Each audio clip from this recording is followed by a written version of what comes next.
حضور اقبال نے فلسفہ خود ہی پیش کیا. بعض لوگ اپنی خودداری کو بھی بہت اہمیت دیتے ہیں. حضرت خلیفہ ثانی نے سیلف رسپیکٹ کے خیال رکھنے کا بھی ارشاد فرمایا. ان تینوں میں کیا فرق ہے اور تکبر کی حدود کہاں سے شروع ہوتی ہے؟ ٹھیک ہے، پہلے تو یہ کہ اقبال کا فلسفہ خود ہی ہے کیا. اس نے تو بندے کو وہ مقام دیا کہ خدا بندے سے پوچھے کہ میری رضا کیا ہے، بلکہ بندے کو خدا بنا. یہ جو ہے یہ تو شیطانیت ہے، اس کا خدا سے کوئی، اس خودی سے کوئی تعلق نہیں جو غیرت کی خودی ہے. اور ان دونوں میں ایک فرق ہے. اقبال یہ عذر رکھ سکتا ہے کہ اللہ تعالیٰ کسی بندے خوددار بندے کی خاطر اس لفظ خیال سے کہ یہ خوددار ہے اس کی خودداری کا لحاظ کرے. ان معنوں میں یہ شیطانیت نہیں رہے گی. اس لیے دونوں پہلو مد نظر رکھنے چاہیے. میں کنڈم کر رہا ہوں اس بات کو جو عوام الناس اقبال کے شعر سے سمجھتے ہیں. اب حقیقت میں اس کا منشا کیا تھا یہ اس کے پس منظر سے پتہ چلے گا.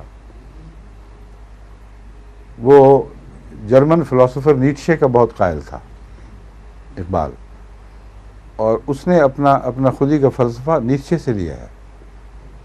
اور مرد صادق کا جو تصور ہے یہ نیٹشے نے پیش کر کے خدا کے خلاف استعمال کیا تھا، اور کہا تھا کہ اب انسان ایسا خوددار ہے اور اپنے شعور کو پہنچ گیا، اسے کسی خدا کی ضرورت نہیں. چنانچہ خدا کی موت اپنے ڈرامے میں ایک دکھائی، اپنی شاعری میں کہ خدا مر گیا ہے. اور اس کی اور وجوہات بہت سے دلچسپ ہیں، مگر اصل اس کا فلسفہ یہ ہے کہ انسان اپنے نفس میں آزاد ہو چکا ہے، بالغ ہو چکا ہے، اس کو کسی خدائی کی، کسی رہنمائی کی ضرورت نہیں رہی. اقبال نے اس فلسفے کو نبوت کے خلاف استعمال کیا ہے، اور فلسفہ وہی بغاوت کا ہے. اب انسان اتنا باشعور ہو چکا ہے کہ اس کو نبوت کی ضرورت نہیں. تو یہ خودی کا فلسفہ بنیاد نہیں میں غلط ہے.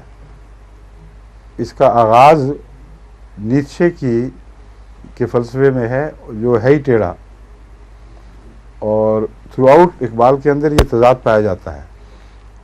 بڑی اونچی بات بھی کر رہا ہوتا ہے، بہت نیچی بات بھی ساتھ کر رہا ہوتا ہے.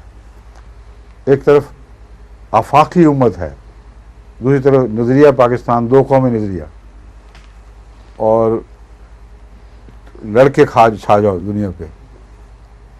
یہ نظریہ اور آفاقی نظریہ اکٹھے چل ہی نہیں سکتے، ان کے اندر اندرونی تضاد ہے. جس قوم نے دنیا میں پھیلنا ہے محبت اور اس سے تبلیغ سے، وہ لڑکے کس طرح فتح کر سکتی ہے دنیا کو؟ جہاں لڑکے مارے گی وہاں یہ تبلیغ اور محبت سب ختم. تو یہ اقبال کے اندر تضادات اتنے ہیں کہ آدمی حیران ہو جاتا ہے.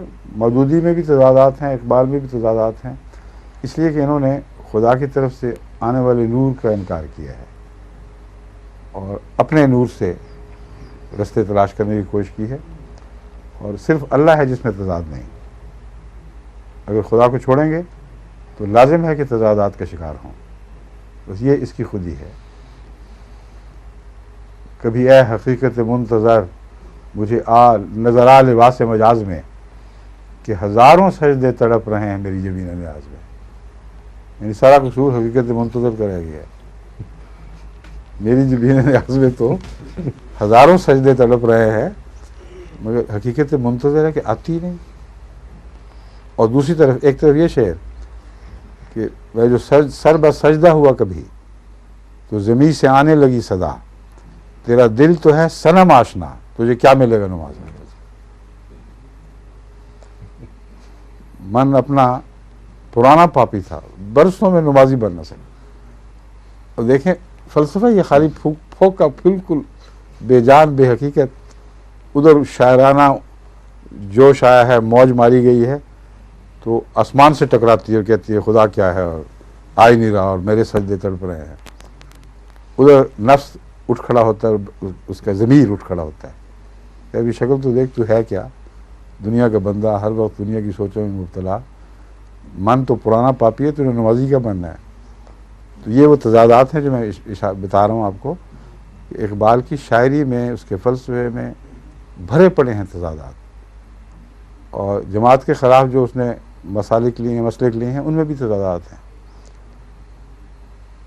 کہیں یہ کہہ دیتا ہے کہ غلام نبی کی کوئی ضرورت نہیں ہمیں، اور ساتھ ہی حضرت یوسف کی غلامی پہ بھی ناز کرتا ہے، یوسف کی تعریف بھی ہو رہی ہے۔ وہ تو مصطفیٰ تھرو آؤٹ سیاسی غلام تھے، نبی بننے کے باوجود غلام رہے، اور خدا کہتا ہے کہ ان کو طاقت نہیں تھی کہ بادشاہ کی مملکت میں اس کے منشا، اس کے قانون کے خلاف کوئی فیصلہ کریں، اپنے بھائی کے تک کو تو روک نہیں سکتے تھے۔ تو یہ تضادات ایسے ہیں کہ تعجب ہے کہ دنیا میں دکھائی کیوں نہیں دیتے۔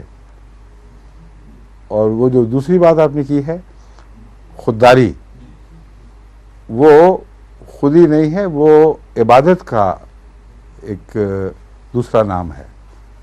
غیر اللہ کے سامنے نہیں جھکنا، اپنی ضرورتیں خدا کے سامنے پیش کرو، کر بیاں سب حاجتیں حاجت روا کے سامنے، خدا کے ہاں اتنے کامل جھک جاؤ کہ تمہاری انا مٹ جائے۔ وہ انانیت کے برعکس خودی ہے، کیونکہ اگر انا باقی ہے تو انسان خدا کے سامنے جھک ہی نہیں سکتا، اور انا کی خاطر غیروں کے سامنے جھکتا ہے ہمیشہ۔ عجیب تضاد ہے اس میں کہ اس کی جو انانیت ہے وہ چاہتی ہے کہ میں اس کی خدمت، اپنے نفس کی خدمت کرو، اور جہاں سے خدمت ملتی ہے اس کے سامنے سر جھکا دیتا ہے۔ تو انانیت کا جب غیر اللہ سے تعلق پر قائم ہوتا ہے تو اپنی ذات میں اس میں ایک تضاد ہے۔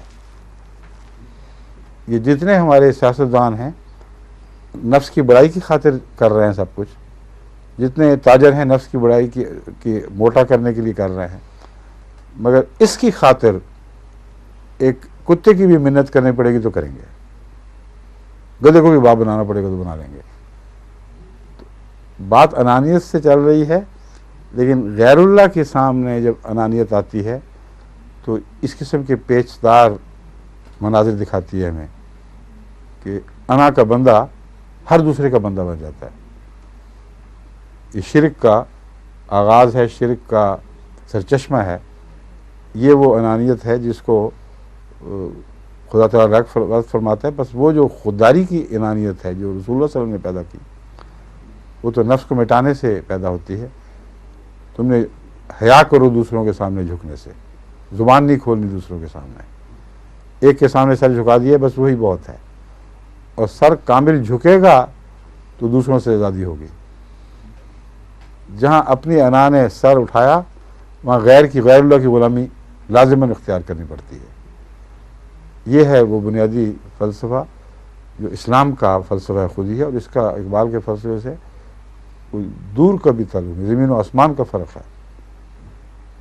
اور تیسری بات آپ نے حضرت مسلم موعود کے حوالے سے کیا کہی تھی؟ سیلف ریسپیکٹ کی ضرورت ہے، سیلف ریسپیکٹ کا بھی خیال، سیلف ریسپیکٹ یہ اس کے تابع ہے جو دوسرا فلسفہ ہے۔ اپنی ضرورتوں کے وقت تم جھک جاتے ہو بے حیائی کی حد تک، لوگوں کی منتیں کرتے ہو، خدا کا خوف کرو، اپنی ذات کو قائم رکھو۔ خدا سے جھکنے سے میں نے نہیں کیا خدا کے سامنے، وہ جو میں نے دوسری بات کی ہے اس کی ایک شاخ ہے جو آپ بیان کر رہے ہیں۔ ٹھیک ہے؟ صلی علی نبینا صلی علی محمد صلی علی سفینا صلی علی محمد